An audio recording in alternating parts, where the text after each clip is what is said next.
자, 계속해서 보시죠. 자, 이제 183쪽입니다. 사장 강론이라고 되어 있는데, 여기는 이제 소 항목들이 여러 가지가 있어서 목차를 크게 강론이라고 했습니다. 그러니까 지금 앞까지는 이제 건축법 총론이라고 해가지고요. 그러니까 건축이 어떤 거다. 또 건축하려면 허가받아야 된다. 그런 이제 일반적인 얘기들을 했다면, 이제는 하나하나의 세부적인 건축할 때 고려해야 되는 세부적인 규정들에 대한 내용입니다. 먼저요, 1번요. 그러니까 면적이 1000제곱미터인 대지에 건축물을 건축하는 경우 건축법상 대지의 조경, 조치가 면제될 수 있는 건축물이 아닌 것은, 아무튼 조경을 해야 되는 것을 물어보는 거죠. 먼저 해설 보시면, 면적 200제곱미터 이상 대지에 그러니까 건축을 하는 건축주는 대지의 조경이나 그 밖에 필요한 조치를 해야 된다. 땅 면적 200제곱미터 이상이면 나무 심어라. 다만 조경이 필요하지 않은 건축물로 대통령이 하는 건축물에 대해서는 조경 조치를 하지 않을 수 있다가 있고요. 그러니까 1번, 그러니까 국토계획법의 녹지지역. 그러니까 9번, 그러니까 순서를 바꿔서 위로 올렸습니다. 9번, 국토계획법의 자연환경보전지역과 농림지역 관리지역. 그래서 동그라미 1번, 작은 1번과 9번을 합치면 녹관농자가 되죠. 주상공이 아닌 녹관농자는 이미 주변이 다 녹지입니다. 따로 조경을 하지 않아도 되겠죠. 그러니까 2, 3, 4 공장 세 가지가 있습니다. 그러니까 조그만 공장이요. 면적 5000제곱미터 미만 대지에 건축하는 공장. 공장 덩어리가 3번 1500제곱미터 미만인 공장. 4번 산업단지의 공장은 이미 산업단지를 조성할 때 조경 등등을 다 갖춘 겁니다. 다음에 5번 대지에 염분이 함유되어 있다고요. 소금기가 많은 땅에다 건물은 지을 수 있지만 나무 심어도 다 죽게 되겠죠. 6번 축사. 돼지들이 꿀꿀꿀 우리 돼지들이 사는 대지에는 왜 나무 안 심어주냐고요. 돼지들아 돈 없다. 사람부터 살고 보자. 이럴 수도 있는 거죠. 7번 가정건축물 3년 쓰고 버릴 겁니다. 그 다음에요. 8번 연면적 합계 1500제곱미터 미만인 물류시설로 국토부로 정하는 것. 단 해당 시설을 주거지역 상업지역에 건축하는 경우에는 조경을 해야 된다.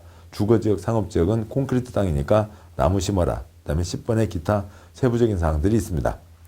자, 이상 내용을 바탕으로 보고 다시 이제 문제 1번 올라가시면, 조경 조치가 면제될 수 있는 건축물이 아닌 것은, 그러니까 동그라미 1번 자연 녹지지역, 녹지지역이면은 나무 안 심어도 되죠.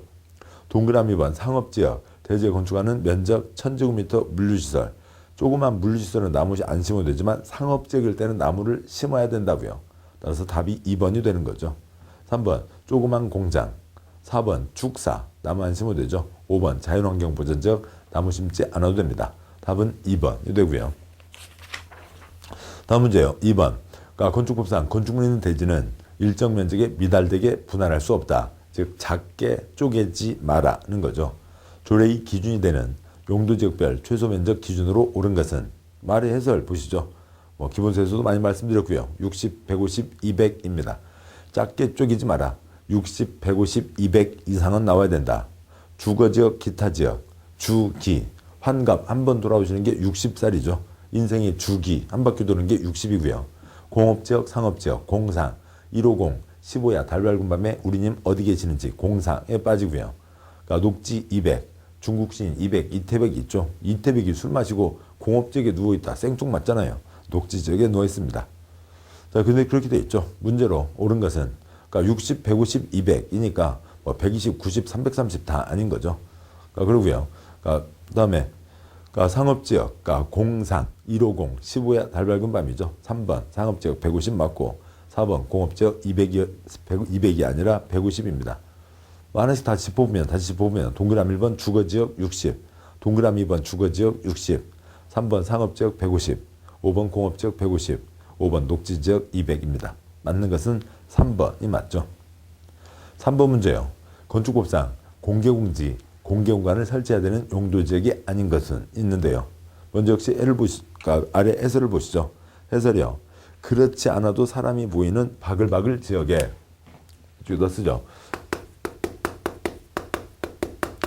그러니까 거기에다 또 사람이 많이 모이게 하는 바글바글 건축물을 지으려면 사람들 앉아서 쉴 수 있는 빈 땅을 내놓으라고요. 그러니까 공개공지를 내놔야 된다라고 하는 겁니다. 그럼 공개공지는 전체 땅 대지 면적의 10% 이하에서 내놓게 되고, 그러면 건물 지을 수 있는 땅이 줄고 건물이 날씬해지겠죠. 같은 비율로 한다고 하면. 그러면 건물이 날씬해지니까 매장 면적이 줄어드는 겁니다. 그러면 반발이 심하겠죠. 매장 면적은 차좀 깨줄게. 위로 붙이는 겁니다. 용적률이나 아니면 높이지 않을 그러니까 1.2배까지 완화할 수 있다라고 하는 겁니다. 그럼 바글바글 지역이 어디예요? 그러니까 주상공 지역 중에서 주거지역, 상업지역, 공업지역 중에서 그러니까 전일준이 있죠. 전용 주거지역은 조용한 양호한 것입니다. 그러니까 바글바글이 아니고요. 그러니까 일반 주거, 준주거, 상업지역 네 가지 다 바글바글이고요. 공업지역, 전용공업, 도가스, 일반공업, 공업단지죠. 준공업지역, 일준상준의 도시화 가능성이 예상되는 지역에다가 바글바글 건축물, 그러니까 5,000제곱미터 이상 6가지와 28가지 용도가 있죠. 그 중에 6가지와 다중 이용시설을 지을 때에는 공개용지를 확보해야 된다라고 하는 규정입니다. 그러면 그러니까 3번 문제요. 그러니까 공개용지, 공개용을 설치해야 되는 용도지역이 아닌 것은 일준상준이 아닌 것은 찾으면 되죠. 동그라미 1번 전용주거지역입니다. 답은 1번이죠. 2번에 일반주거, 3번에 준주거, 4번에 준공업지역, 5번에 상업지역은 다 대상입니다. 답은 1번. 4번 문제요. 그러니까 공개용지, 공개용을 확보해야 되는 건축물에 해당하지 않는 것은 있는데요. 그러면은 그러니까 5,000제곱미터 이상인 6가지와 다중이용시설이 있는데 그 6가지를 아주 세부적으로 다 외우는 건 외우기는 쉽지 않겠고요. 한번 보도록 하시죠. 그러니까 동그라미 1번. 그러니까 일반 공업지역에 있는 종합병원. 근데 일반 공업지역 자체가 틀린 거죠. 일반 공업지역이 아니라 일준상준. 공업지역으로는 중공업지역만 대상이 됩니다. 동그라미 1번. 일반 공업지역이 틀린 거고요. 동그라미 2번. 일반 주거지역. 3번 준주거지역. 4번 일반 상업지역. 5번 유통상업지역. 4번, 5번은 둘 다 상업지역이죠. 일준상준에 해당합니다. 또 우리 시험에서도 그 28가지 가운데 6가지 갖고 나온 건 많지 않고 그러니까 일준상준 그 공개용지 확보대상 지역이 초점으로 나오고 있습니다. 그래서 답은 1번이죠. 5번 문제요. 그러니까 건축법상 공개용지 내용 중 틀린 것은 동그라미 1번 연면적이 5,000제곱미터 이상 숙박시설은 그러니까 공개용지 설치 대상 건축물이다. 5,000제곱미터 이상 6가지 중에 뭐 숙박시설 포함되겠죠. 뭐 예를 들면 호텔이요. 거기 뭐 커피숍도 있고 뭐 무슨 뭐까 회의장들도 있고 그런 것들 많잖아요. 사람들이 많이 모이게 됩니다. 2번 공개용지를 설치하는 경우에는 해당 지역에 적용되는 용적률의 1.2배 이하 범위에서 이를 완화하여 적용할 수 있다. 위로 붙이게 해준다. 용적률 1.2배 이하 맞고요. 3번 다중이 이용하는 시설로 조례 가정하는 건축물도 공개용지를 확보해야 된다. 맞고요. 4번 공개용지에는 긴 의자, 파고라 등 공중이 이용할 수 있는 시설로 조례로 정하는 시설을 설치해야 된다. 이 경우 필로티 구조로 설치할 수도 있다. 긴 의자, 영어로 벤치라고 하는 거잖아요. 사람들 앉아서 쉴 수 있게 하자고요. 맞습니다. 뭐 필로티는 기둥만 박혀 있는 트여 있는 공간을 얘기하는 거죠. 5번 공개용지 면적은 대지 면적 15% X여 10% 이하 범위에서 조례로 정한다고 되어 있습니다. 그래서 틀린 것은 5번이 되죠. 6번 문제요. 건축법상 도로에 대한 내용으로 옳은 것은 도로가 우리가 이제 알고 있는 일반적인 도로 중에서 자동차 전용 도로를 빼야죠. 그게 이제 건축법 도로입니다. 건축법은 불이야 도망가자 피난이죠. 인도를 따라서 도망가자고요. 그러니까 도로 따라 도망가니까 인도가 반드시 포함되어 있어야 되니까 자동차 전용 도로는 안 되고 기타 이러저러한 규정들이 있습니다. 우선 다음 쪽 가세요. 186쪽에 7번 문제의 해설을 먼저 보고 그다음에 6번 문제를 보도록 하시죠. 그러니까 건축법 도로가 있습니다. 건축법 도로에 가기 전에 먼저 대지와 도로의 관계가 있고요. 그러니까 건축하려고 하는 땅이 대지이죠. 건축하려면 그 땅에서 그러니까 그 땅이 도로에 접해 있어야 된다라고 하는 겁니다. 도로가 있으면 그러니까 어느 땅에 건축을 하려면 그게 2m 이상은 접해 있어야 사람들이 우르르 빠져나갈 수가 있죠. 근데 접하지 않아도 건축할 수 있다. 두 가지가 있습니다. 그러니까 통행에 지장이 없거나 여기 뭐 개구멍을 열어놨거나요. 아니면 옆에 공지가 있으면 그리 도망갈 수가 있죠. 그 다음에 큰 덩어리 건축물이 들어설 때에는 그러니까 그거는 훨씬 더 많은 사람이 있으니까 많은 사람이 우르르 빠져나가게 4m 이상 접해야 된다. 그러니까 2,000제곱미터 이상, 그러니까 공장 3,000제곱미터 이상은 4m 이상 접해야 된다. 대지와 도로의 관계요. 줄여서 2m 이상 접해야 된다. 접하지 않아도 된다. 4m 이상 접해야 된다. 그런데 소방차가 와서 좌대를 펴는데 얼마가 필요하다고요? 6m가 필요하다고요. 소방차 좌대가 6m입니다. 따라서 도로 너비 6m 이상 도로에 4m 이상 접해야 된다. 다음에 이제 그러면 그 중에 도로가 뭐냐고요? 건축법 도로. 대지와 도로의 관계도 피난 목적이고 건축법의 도로 자체도 피난 목적인 거죠. 건축법 도로의 규정은 지금 7번 문제 해설에 가운데 있는 굵은 글자들이요. 사람이 뛰어서 도망가야죠. 보행과 또 앰뷸런스 소방차 빨리 와야죠. 자동차 통행이 가능한 도로로. 아까 여기서 2m 이상 나오고 건너편도 2m 이상 나오니까 너비가 4m 이상은 돼야 되죠. 너비 4m 이상의 도로로서 차 다니고 사람 다닌다고 모두 도로가 아니라 공법이니까 관청에서 발표를 해야 도로가 되죠. 국토계획법, 도로법, 사도법 등에서 각종 법령에 의해서 발표, 고시가 되었거나 건축 허가 신고 시에 허가권자가 위치를 지정 공고한 아무튼 관청에서 발표를 해야 됩니다.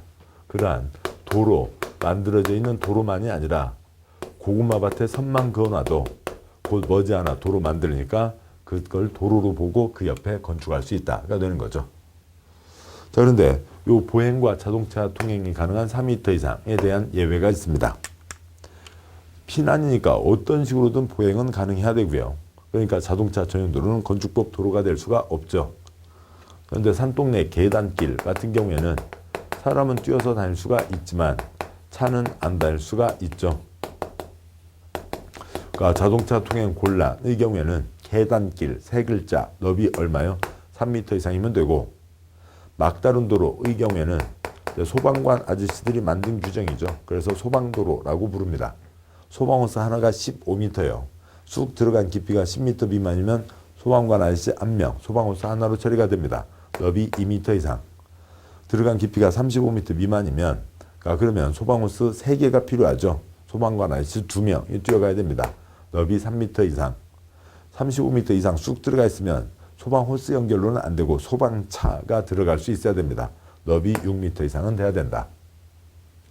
법령에 의해서 고시가 되었다. 국토계획법, 도로법의 도로, 사도법은 좀 특별한 거고요.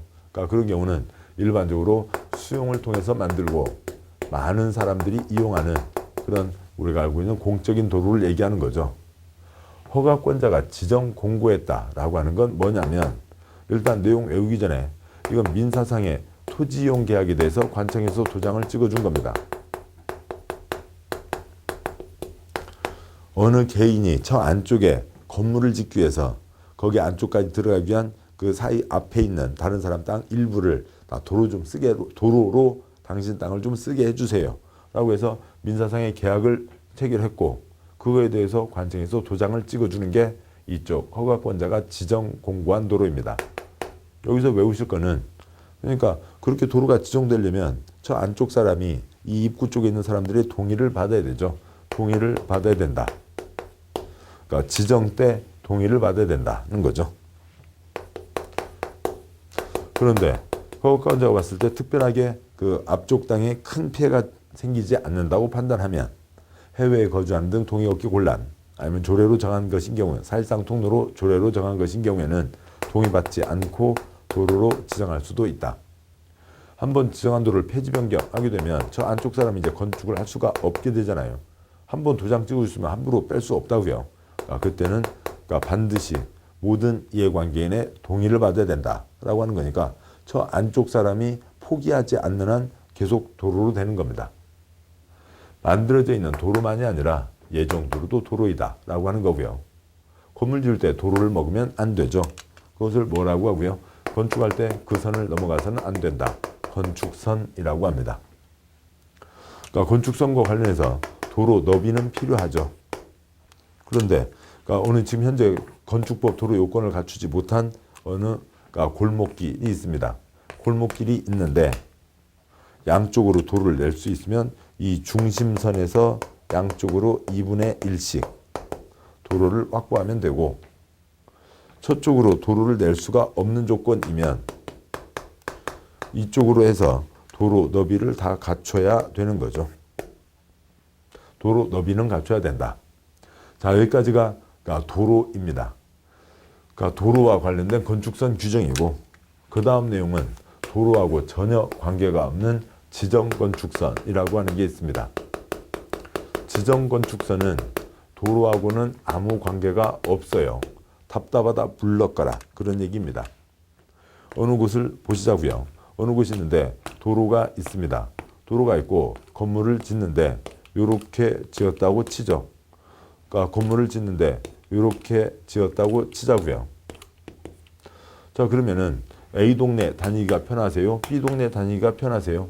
B 동네가 훨씬 넓잖아요. 그러니까 마음이 편하잖아요. 넓게 트여 있습니다. 여기도 법을 위반한 사람은 없죠. 근데 뒤로 빠져 있으면 그러니까 훨씬 개방감 확보 좋잖아요. 근데 이걸 개인에게 맡겨놓으면 저 B4가 갑자기 툭 튀어나와 버리면 답답해지잖아요. 관청에서 선을 정하는 겁니다. 건물 지을 때 이 선을 넘지 마라 라고 정하게 되는 거죠. 그러면은 그 도시가지 모양을 훨씬 더 깔끔하게 관리할 수가 있습니다. 관청에서 따로 지정했다고요. 지정건축선. 답답하다 물러가라. 답답하다 물러가라 인 거죠. 답답하다 도관농자 중에 어느 지역이요? 도시지역에서요. 물러가라 몇 글자요? 네 글자. 몇 미터 이하에서요? 4미터 이하에서 무르게 하는 겁니다. 마지막이요. 건축선.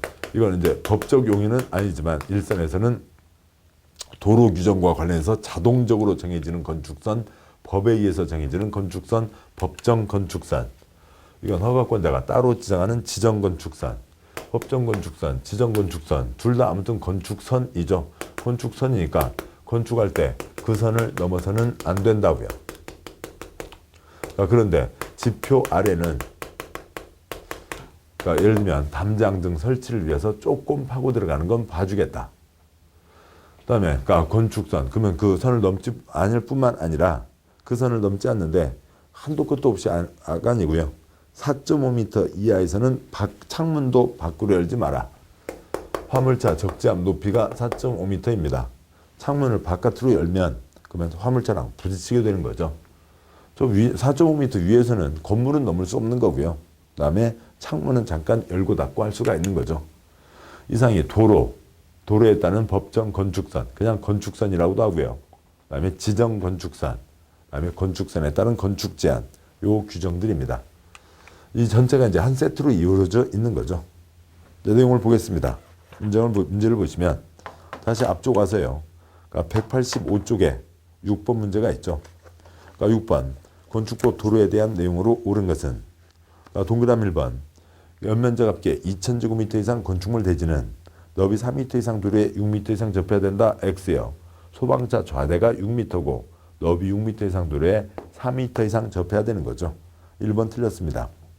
동그라미 2번 그러니까 보행은 가능하지만 자동차 통행이 가능하지 않아도 건축법 도로가 될 수 있다. 산동네 계단길 맞죠? 2번이 맞습니다. 3번 도로의 너비는 원칙적으로 3m 이상이어야 하지만 막다른 도로의 길이가 10m 미만이면 소방호스 하나로 되죠. 소방관 아저씨 1명, 너비가 2m 이상이어야 합니다. 3m 틀렸고요. 4번 그러니까 국토계획법, 그러니까 도로법, 사도법, 기타 관계법 등에서 신설 변경에 대한 고시가 된 도로는 모두 건축법 도로가 된다. X요. 그냥 동그라미 4번 끝에 고속도로 하나만 쓰시면 되죠. 자동차 전용도로, 고속도로는 이 법에 따라 됐지만 보행 자동차 통행 이것에 어긋나잖아요. 그러니까 안 되는 겁니다. 건축법 도로는 하나, 둘, 셋, 넷, 네 가지 요건을 다 갖춰야 되는 거죠. 자동차 전용도로는 건축법 도로가 될 수 없습니다. 5번 허가권자는 지정한 도로를 폐지, 변경하고자 할 때 해당 도로에 대한 이해관계인의 동의를 받아야 된다. 다만 건축위원회 심의건축위원회는 이해관계인의 동의를 얻지 않고 폐지할 수 있다. X요. 뒷문장 색 X요. 폐지할 때는 동의받아야 된다. 그걸로 끝입니다. 따라서 옳은 것은 2번이 되죠. 7번 문제요. 도로에 대한 다음 설명 중 예외가 없는 것은 동그라미 1번 도로는 폭이 4m 이상이어야 된다. 원칙 예외 3m, 2m, 3m, 6m가 있죠. 틀렸고요. 동그라미 2번 도로는 실제로 보행과 자동차 통행이 가능한 상태여야 된다. 가능한 상태만이 아니라 고구마 밭에 선만 그어도 도로가 될 수가 있죠. 예정도로도 도로가 됩니다. 될 수 있습니다. 3번 도로는 자동차 운행이 가능해야 된다. 원칙 맞지만 산동 내 계단길, 도로 안가 차 못 다닐 수도 있는 거죠. 동그라미 4번. 도로는 국토계획법, 도로법, 사도법, 법령에서 신설 변경 고시가 있어야 된다. 틀렸죠. 그렇게 되거나 아니면 여기는 또는이죠. 여기도 또는이고요. 법령에 고시가 되었거나 허가권자가 지정 공고한 것도 도로의 요건에 해당하는 겁니다. 4번 틀렸고요. 5번. 도로는 보행이 가능해야 된다. 어떻게 됐든 간에 보행은 가능해야죠. 피난 목적이니까요. 답은 5번이 됩니다. 8번 문제요. 건축법상 건축 허가 신고 시 허가권자가 도로의 위치를 지정 공고하거나 도로를 폐지 변경하는 절차에 대한 내용으로 틀린 것은 요 10글자죠. 지정 때 동의받아라. 동의받지 않고 지정할 수 있다. 폐지 때 동의받아라. 동그라미 1번. 허가권자는 도로의 위치를 지정, 공고하고자 하는 때에는 해당 도로에 대한 이해관계인의 동의를 받아야 된다. 맞습니다. 동그라미 2번. 이해관계인이 해외에 거주하는 등 이해관계인의 동의를 얻기가 곤란하다고 허가권자가 인정하는 경우에는 이해관계인의 동의를 얻지 않고 도로를 지정할 수 있다. 맞죠? 3번. 주민이 장기간 통행로로 이용하고 있는 사실상의 통로로서 해당 지방자치단체 조례로 정한 것인 경우에는 이해관계인의 동의를 얻지 않고 도로를 지정할 수 있다. 맞고요. 4번. 허가권자는 지정한 도로를 폐지 변경하고자 할 때 이해관계인 해외에 거주하거나 사실상 통로인 경우에는 이해관계인의 동의를 얻지 않고 도로를 폐지 변경할 수 있다. X요. 폐지 변경 때는 어떠한 단수 조건 없이 무조건 다 동의를 받아야 됩니다. 4번 틀렸고요. 5번. 해당 도로에 편입된 토지의 소유주, 소유자, 건축주 등이 허가권자에게 지정된 도로의 폐지 변경 신청하는 경우에도 이해관계인의 동의를 받아야 된다. 동의받아야 된다. 맞죠? 틀린 것 4번입니다. 건축법 도로는 처음에는 뭐가 좀 복잡해 보입니다만 내용을 이해하고 나시면 아주 그렇게 어려운 내용은 아닙니다. 자, 보셨고요. 다음 이제 건폐율 용적률입니다. 건폐율 용적률은 이제 국토계획법부터 계속 이제 보신 개념이니까 아주 어색한 개념, 그러니까 생소한 개념은 아닌 거죠. 그러니까 여기는 이제 큰 틀이 있으니까 세분이 문제를 보면서 가도록 하시죠. 그러니까 먼저요. 그러니까 하기 전에 그래도 기본 개념은 짚고 가야 되겠네요. 그러니까 기본 개념을 보시면 그러니까 2장 넘어와서요. 190쪽에 14번 문제 해설이 있습니다. 그러니까 문제의 배분, 편집상 이런 내용들이 좀 이렇게 문제 배열이 새로 돼서 기본적인 해설이 뒤에 있기도 합니다. 그것들은 이제 내용을 쭉 계속 반복해서 보실 테니까 큰 어려움은 없겠죠. 자, 보시죠. 먼저 건폐율과 용적률이요. 그러니까 건폐율, 건축물이 땅을 얼마나 덮냐라고 하는 거죠. 그러니까 건폐율은 그러니까 대지면적분의 건축면적, 그러니까 용적률은 대지면적분의 연면적, 건축물의 뚱뚱 날씬을 유지하는 게 건폐율,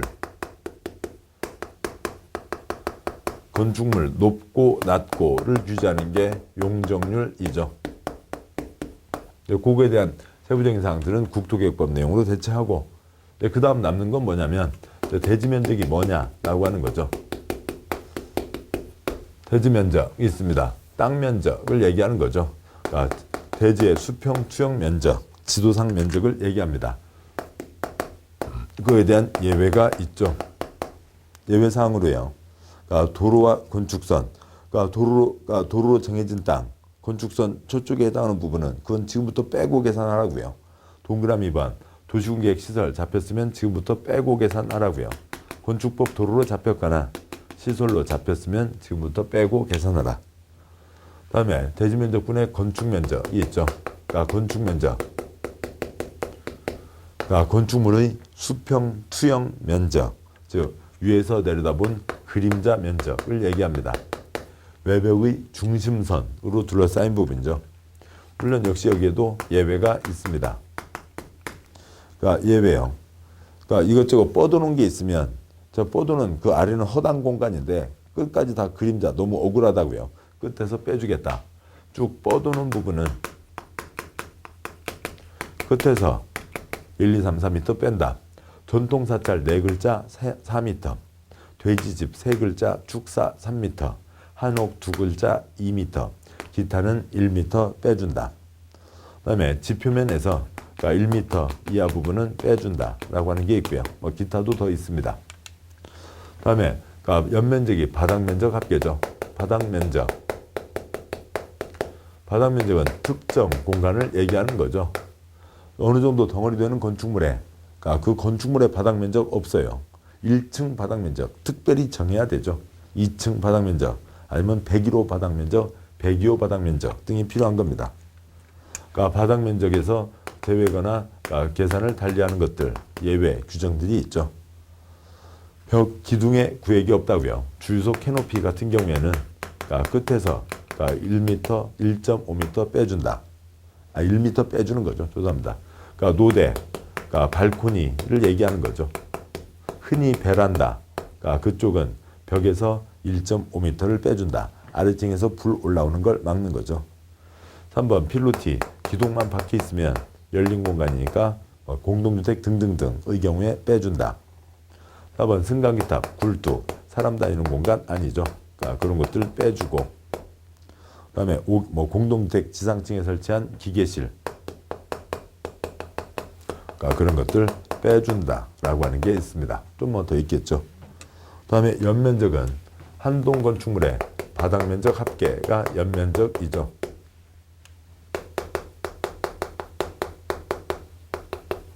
그런데 이제 여기서 마지막 특별한 게요. 아까 보셨던 용적률 식이 뭐였어요? 용적률은 대지면적분의 연면적이죠. 이 빨간 연면적과 이 노란 연면적이 다르다고요. 연면적이 이 용적률 분수식에 올라갈 때는 여기서 뭘 빼준다고요? 지하층 빼주고, 주차용 면적 빼주고, 피난 안전구역 빼주고, 그러니까 꼭대기에 있는 대피 공간 빼준다. 지주피대 빼준다 라고 하는 게 있습니다. 그러니까 대한민국 땅 알뜰 쓰는 거 좋은 일이라고요. 걱정하시고 만드시라. 교통난, 주차난 심각하니까 주차장 빼주고 법에 의해서 당연히 설치해야 되지만 그것 때문에 그러니까 다른 옆 건물에 비해서 상대적으로 피해받지는 않게 해주겠다까지가 있습니다. 여기까지 이제 면적과 관련된 내용들이죠. 문제를 보겠습니다. 문제 2장 앞으로 와서요. 187쪽 9번 문제죠. 그러니까 9번 그러니까 건폐율은 대지면적에 대한 건축물의 바닥면적의 비율이다. X 틀렸죠. 9번 187쪽 9번이요. 동그라미 1번 건폐율은 대지면적에 대한 건축면적의 비율입니다. 동그라미 2번 용적률을 산정할 때 연면적에 지하층은 포함하지 않는다. 맞죠? 2번이 맞고요. 아주 중요한 내용입니다. 3번 건축법 규정을 통해서 국토계획법 건폐율의 최대 한도를 강화하여 적용할 수 있으나 완화하여 적용할 수는 없다. 틀렸죠? 국토계획법은 토지용과 관련해서 기본 규제를 내놓은 거고요. 건축법에서 세부적인 건축에 대한 규제들을 하니까 강화할 수도 완화할 수도 있습니다. 4번 하나의 대지에 건축물이 2 이상 있는 경우 용적률 제한은 건축물별로 각각 적용한다. X 틀렸죠. 용적률이요. 그러니까 그 대지 면적분의 연면적의 비율. 그러니까 만약에 그 연면적인데 2동 이상이면 이 분자에 들어가는 게 연면적의 합계가 됩니다. 뭐냐 상식적인 건데요. 그러니까 건폐율 50%, 그러니까 1000분의 500, 그러니까 용적률 200%, 그러니까 1000분의 2000이라고 하죠. 그러면 한 동을 지을 수도 있고 2동을 지을 수도 있잖아요. 그러니까 2동을 지으면 2000까지 허용되니까 여기 이 덩어리 바닥 합계가 1200이면 그러니까 여기에 그러니까 800짜리가 올라설 수 있다는 거죠. 그래서 합쳐서 2000까지다 라고 하는 거지. 얘 2000, 얘 2000 그러면 거기다가 건물을 100개 지어서 100개마다 2000씩 그런 건 말이 안 되는 거죠. 전체 그러니까 한 동 연면적 2동이면 연면적의 합계가 되는 겁니다. 그러니까 4번 틀렸고요. 5번 도시적에서 건축물이 있는 대지를 분할할 때 건폐율 기준에 못 미치게 분할하는 것도 가능하다. 기준을 어기면 안 되죠. 법을 어기면 안 됩니다. 그러니까 50%가 적용되어 있는 곳이에요. 그래서 여기에 500짜리 건물을 지었습니다. 위에서 내려봤을 때 500짜리 건물을 지었고 땅이 1000이죠. 그러니까 작게 쪼개지 마라. 크게 쪼개라. 60, 150, 200 이상은 나와야 된다. 그렇다고 해서 여기를 그러니까 400과 600으로 쪼개면 되냐고요? 안 되죠. 그러면 여기는 400분의 500, 죄송합니다. 600분의 500, 600분의 300이 들어가야 되는데 500 들어가니까 다음에 이걸 200을 썰어낼 거냐고요. 이렇게 쪼갤 수 없는 거죠. 건폐율 기준에 어긋나게 쪼갤 수 없는 겁니다. 따라서 9번, 옳은 것은 2번이 되죠. 그러니까 10번 문제예요. 건폐율 60%가 허용되는 도시지역에서 다음과 같은 토지에 그러니까 건축물을 건축하고자 할 때 최대 건축 면적은 그림이 되어 있습니다. 근데 건축법 도로가 있어야 되는데 지금 현재 2m 길은 있지만 얘는 건축법 도로가 안 되죠. 건축법 도로 너비를 확보하라고요. 4m를 확보해야 됩니다. 따라서 아래 그림과 같이 지금 2m짜리 골목길이 있으니까 양쪽으로 1m, 1m가 들어오게 되죠.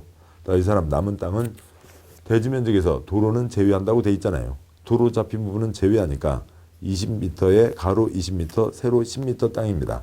200제곱미터 땅이죠. 그런데 60%가 허용된다고 했으니까 200제곱미터의 60%, 3번 120제곱미터가 되는 겁니다. 11번 문제요. 대지도로 건축선에 대한 내용으로 옳은 것은 동그라미 1번 건축물 대지는 4m 이상 도로에 접해야 된다. 4m까지 접하는 거 아니죠. 사람이 어느 정도 우르르 나갈 수 있는 정도 2m 이상이면 됩니다. 동그라미 2번 자동차 통행이 가능하지 않아도 도로가 되는 경우도 있으며 어디에요? 계단길. 계단길 몇 글자요? 3글자 3m 이상이면 되는 거죠. 맞습니다. 2번이 맞고요. 3번 도로의 너비는 원칙적으로 2m 이상 X요. 4m 이상이 돼야죠. 4번 허가권자가 이해관계인의 동의를 얻지 않고 예전에 지정한 도로를 폐지 변경하는 경우도 있다. X요. 폐지 때는 100% 동의받아야 된다. 5번 특특 시군구는 도시지역에서 건축물의 위치를 정비, 환경을 정비하기 위해서 필요하다고 인정하는 경우에는 6m 이하 범위에서 건축선을 따로 지정할 수 있다. 6m 틀렸죠. 답답하다 물렀거라. 도시지역 4m 이하입니다. 그래서 11번 맞는 것은 2번이 되죠. 11번 문제 답이 2번이었고요. 죄송합니다. 12번 문제요. 건축선에 대한 내용이다. 틀린 것은 동그라미 1번 건축선이란 도로와 접한 부분에 있어서 건축물을 건축할 수 있는 선을 말하며 일반적으로 대지와 도로의 경계선이 건축선이 된다. 도로 먹지 마라. 맞습니다. 동그라미 2번 소유 너비에 미달되는 너비의 도로가 있고 해당 도로의 반대쪽에 경사지하 전철도 선로부지 등이 있는 경우에는 해당 도로의 중심선에서 소유 너비에 상당한 수평거리선을 건축선으로 한다. X 틀렸죠. 그냥 그러니까 상황을 간단히 떠올려 보면 됩니다. 그러니까 그림을 그려봐도 되고요. 여기에 이쪽으로 뻗을 수가 없다고요. 도로 너비를 잡아라 라고 하면 이만큼 도로 너비를 잡아야 되는 거죠. 이쪽부터 잡아야 됩니다. 해당 경사지 등이 있는 쪽에서 도로 너비의 수평거리만큼을 물러난 선, 이 선이 건축선이 되죠. 여기가 도로가 될 거니까 이 자리에다가는 건축할 수가 없다고요. 그러니까 이쪽부터 너비를 잡아야 되는 거죠. 2번 틀렸고요. 12번 문제 2번이 답이죠. 3번 너비가 4m 이상 8m 미만이고 교차각이 120도 미만인 경우에 도로 모퉁이 부분의 건축선에 대한 규정이 적용된다. 그런 규정이 있습니다. 6회 시험 때 그야말로 티라노사우루스 할 때 한 번 나오고 그 뒤로 한 번도 나오지 않은 겁니다. 조그만 도로가 있다고요. 그러니까 조그만 도로가 있는데 이렇게 끝이 뼈 조각이 되어 있으면 그러니까 이쪽이 지금 어떻게 되어 있는지를 모르는 채로 차가 나오게 되죠. 차가 나오고 이만큼 나와서 꺾어지게 되는데 애들 뛰어놀고 큰 문제가 생길 수 있습니다. 여기다 건축하지 말라고요. 그러니까 그래야 이 사람 땅이긴 하지만 건축하지 마라.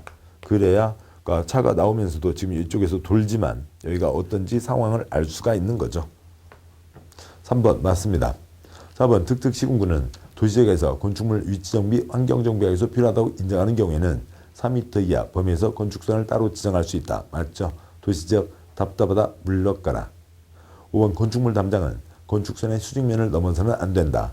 다만 지표 아래 부분은 그러하지 않냐다. 담장 등 기초잡기에서 좀 먹을 수 있다. 파고들 수 있다. 맞습니다. 12번 틀린 것은 2번이었죠. 13번 문제요.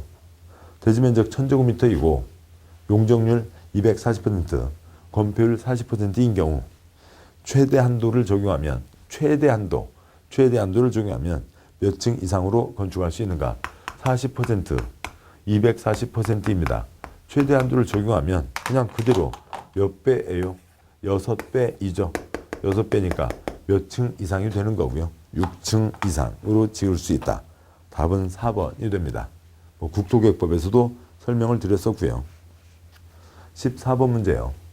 건축물의 면적 등의 산정에 대한 내용으로 옳은 것은 동그라미 1번 대지 면적은 대지의 수평 투영 면적으로 한다. 그림자 면적이죠. 그리고 지도상의 면적이요. 대지 안에 도시군계획설이 있는 경우 그 도시군계획설에 포함되는 면적은 제외한다. 시설 결정됐으면 그건 지부터 빼고 계산하라고요. 맞습니다. 1번이 맞죠. 동그라미 2번 건축 면적은 외벽의 중심선으로 둘러싸인 부분의 수평 투영 면적, 그림자 면적입니다. 평균 바닥 면적 그런 거 아니고요. 3번 건폐율은 건축 면적의 총 건축 면적에 대한 비율 X 뭐 그런 거 없죠. 대지 면적에 대한 건축 면적의 비율, 건축 면적의 대지 면적에 대한 비율입니다. 4번 연면적은 지하층을 제외한 지상 건축 총 면적을 말한다. 뭐 틀렸고요. 뭐 그런 단어 없고요. 그냥 바닥 면적 합계죠. 바닥 면적에 지하층 뺀다 그런 얘기 없습니다. 지하층 월세 내고 써요? 아무나 공짜로 써요? 월세 내고 쓰는 공간이죠. 바닥 면적에 포함되는 거예요. 바닥 면적에 포함되니까 연면적에 지하층 포함됩니다. 연면적에 지하층 포함되는 거고요. 언제요? 용적률 산정 시 연면적에서 빠지는 거죠. 4번 틀렸고요. 5번 용적률이란 지하층을 포함한 연면적의 대지 면적에 대한 비율을 말한다. 대지 면적의 연면적에 대한 대지 면적에 대한 연면적의 비율, 연면적의 대지 면적에 대한 비율, 분모에 대한 분자의 비율 그건 되는데 지하층을 포함한다. 그래서 틀리는 거죠. 14번 맞는 것은 1번입니다. 15번 문제요. 면적 등의 산정에 대한 내용으로 옳은 것은 동그라미 1번 대지 면적을 산정할 때 건축법에 의한 도로가 지정된 경우 도로 설치가 완료된 후에는 해당 부분은 대지 면적에서 제외되지만 도로를 설치하기 전에 예정도로인 상태에서는 대지 면적에 포함된다. X요. 도로가 정해지면 아직 도로를 안 만들었어도 머지않아 도로 만들 거니까 지금부터 빼고 계산해라. 1번 틀렸습니다. 동그라미 2번 건축 면적을 산정할 때 한옥에서 한옥 몇 글자예요? 2글자죠. 처마, 비 들이치지 말라고 처마, 햇볕 들이치지 말라고 차양, 그다음에 작은 석가래 받치는 것 부연 등이 돌출되어 있는 경우 돌출된 끝부분으로부터 한옥이니까 2m 이하 범위에서 외벽의 중심선까지의 거리를 후퇴한 소면으로 둘러싸인 부분에 수평 투영 면적으로 한다는 거죠. 4m, 3m, 2m, 1m 빼준다. 동그라미 3번 바닥 면적 산정할 때 공동주택 지상층에 설치한 기계실 등은 해당 부분은 바닥 면적에 산입받지 않는다. 맞죠? 3번이 맞습니다. 4번 연면적은 한동 건축물의 바닥 면적 합계를 말하며 맞죠? 지하층은 제외된다. X요. 지하층 포함됩니다. 5번 용적률을 산정할 때 공동주택 부대시설 복리시설은 연면적에서 제외한다. X요. 지주피대만 빼주는 거죠. 그래서 맞는 것은 3번입니다. 16번 문제요. 다음과 같이 대지면적 1000제곱미터 토지에 지하 1층, 지상 2층 건물이 있다. 이 토지에 적용되는 최대 용적률이 200%라고 하면 현 상태에서 지상으로 증축 가능한 최대 면적은 얼마인가? 16번 문제요. 용적률이 200%라고 되어 있습니다. 200%는 용적률은 대지면적분의 연면적 1000분의 2000까지가 허용되죠. 2000까지가 허용되지만 뭐 빼주고요. 첫 번째 지하층 빼고요. 그 다음에 주차장 빼고요. 지금 쓰고 있는 게 얼마예요? 800을 쓰고 있죠. 800을 쓰고 있으니까 1200을 더 붙일 수가 있습니다. 답은 4번이 되죠. 그 다음에 17번 문제예요.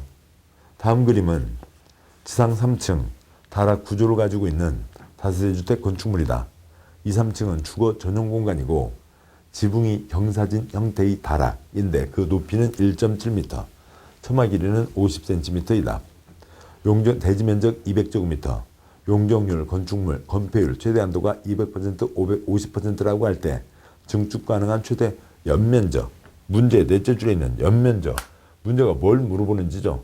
연면적은 뭐예요? 용적률은 대지면적분의 연면적이잖아요. 요 식입니다. 따라서 여기서 필요한 건 뭐고요? 용적률이죠. 용적률이 셋째 줄에 200%. 지금 대지면적이 얼마래요? 그러니까 200제곱미터이죠. 200제곱미터니까 400이 허용됩니다. 그런데 지금 400 중에서 얼마를 쓰고 있냐고요? 1층 주차장 빼죠. 그 다음에 2층, 3층 100을 쓰고 있습니다. 다락 50제곱미터가 있긴 한데 층고가 1.5m 이하인 다락 사람이 쓸 수가 없죠. 물건 몇 개 넣어놓는 겁니다. 경사진 형태 1.8m 이하인 다락 그건 빼주는 거죠. 그러니까 1.7m니까 빼줍니다. 그러니까 현재 얼마를 쓰고 있어요? 200을 쓰고 있고 200을 더 올릴 수가 있는 거죠. 따라서 답은 5번 200제곱미터입니다. 이 문제가 이제 기출문제이긴 한데요. 아무튼 이 문제에 출제하신 분께서는 아주 기술이 뛰어나죠. 여기다 200제곱미터를 더 올린다고요. 어떻게 올릴까요? 저 지붕 위나 굴뚝에다 올리는 건 아니겠죠. 여기에서요. 이제 딱 하면은 다락과 굴뚝이 둥둥 뜨겠죠. 옆으로 살짝 빠집니다. 거기다 200제곱미터를 얹고요. 또 딱 하면은 다락과 굴뚝이 와서 붙고 그런 경우인가요? 아무튼 뛰어나신 분입니다. 답은 5번 200제곱미터입니다. 18번 문제요. 그러니까 건축물의 면적, 높이 등의 산정 방법 중 틀린 것은 자 20번까지가 이쪽에 관련된 문제들이니까 좀 시간이 길지만 20번까지 가고 쉬도록 하시죠. 18번 그러니까 면적, 높이 산정 방법으로 틀린 것은 동그라미 1번 승강기 탑, 층고가 1.5m 이하인 다락, 굴뚝, 바닥 면적에 산입한다. X요. 거기 사람 쓰는 공간 아니잖아요. 틀렸고요. 동그라미 2번 건축물 중 지표면으로부터 1m 이하 있는 부분은 건축 면적에 산입하지 않는다. 맞죠? 그러니까 1번 틀렸고요. 1번이 답이고 2번 맞습니다. 3번 해당 건축물 부속 용도로 지상층의 주차용으로 사용되는 면적은 용적률 산정 시 용적률 산정 시 연면적에서 제외한다. 맞죠? 4번 공동주택 지상층에 설치한 기계실 바닥 면적에 산입하지 않는다. 맞고요. 5번 건축물 높이는 땅바닥부터 꼭대기까지 높이로 한다. 맞습니다. 당연한 얘기죠. 틀린 것 1번이요. 19번 문제 지하층이 2계층이고 지상층은 전체가 층의 구분이 명확하지 않은 건축물로 건축물의 바닥 면적은 600제곱미터이며 바닥 면적 300제곱미터에 해당하는 부분은 높이가 12m, 나머지 300제곱미터에 해당하는 부분의 높이는 16m이다. 이러한 건축물의 건축 법령상 층수는 읽고 하실 수도 있겠습니다만 그림을 그리셔야죠. 또 그림 그리면 간단한 내용입니다. 그러니까 땅이 있다고요. 땅이 있고 그러니까 지하는 2계층을 파고 들어가 있습니다. 그런데 얼마래요? 건축물 바닥 면적은 600이랍니다. 그런데 300제곱미터는 높이가 12m이고 그다음에 그러니까 300은 높이가 16이랍니다. 여기가 12m, 여기가 16m라고요. 자, 이렇게 돼 있을 때 얘는 몇 층으로 볼 거냐라고 하는 거죠. 우선 그러니까 뭐요? 건축물은 4m마다 하나의 층으로 산정한다가 있죠. 층의 구분이 명확하지 않은 건축물은 4m마다 하나의 층으로 산정한다. 상암 축구 경기장 쭉 스탠드가 뻗어 있잖아요. 자, 그러니까 얘는 3층이고 이 자리는 3층 높이가 되는 거고 이 자리는 4층 높이가 되는 겁니다. 자, 그런데 다르면은 많은 층수로 하는 거죠. 4층이 되는 거죠. 그림 그리면 당연한 내용입니다. 답은 4층 3번이 되죠. 20번형 그러니까 면적, 높이, 산정 방법으로 틀린 것은 건축물이 부분에 따라 층수를 달리하는 경우 그 층수는 가중 평균 층수로 산정한다. 글자로 갈 일이 아니잖아요. 지금 이 문제를 한번 보시죠. 여기는 3층, 4층이니까 이 건물은 3.5층이요. 초건물 몇 층이요? 초건물은 2.7층. 초건물은 12.47층. 그렇게 얘기하는 적 없잖아요. 그냥 가장 많은 층수로 본다. 이 건물은 4층이죠. 층수를 달리하면 많은 층수로 본다는 거죠. 1번이 틀렸습니다. 동그라미 2번 건축 면적은 원칙적으로 외벽의 중심선으로 둘러싸인 부분의 수평 투영 면적으로 한다. 그림자 면적 맞죠? 3번 지상층에 주차용으로 사용하는 면적은 용적률 산정 때 연면적에 산입하지 않는다. 맞고요. 4번 지하층은 층수에 산입하지 않는다. 맞죠? 63빌딩 거짓말. 60빌딩이죠. 지하 3층 지상 60층이면 걔는 60층짜리입니다. 어디까지 파든지 알 수가 없잖아요. 밖에서 봤을 때요. 5번 층의 구분이 명확하지 않은 건축물은 4m마다 하나의 층으로 산정한다. 맞습니다. 틀린 것 1번. 아무튼 이 건축법에서요. 이 건폐율 용적률 그리고 각각의 면적 산정, 특히 용적률 산정 시 연면적에서 제외하는 부분, 이쪽은 이제 워낙 중요한 내용이고 시험에 워낙 많이 나오고 있습니다. 이제 뒷문제에서도 또 관련된 내용들이 이어지기도 하겠습니다만 뭐 가장 기본적인 내용들을 여기서 마무리하고 잠깐 쉬고 그다음에 다음 내용들 계속 이어서 보도록 하시죠. 수고하셨습니다.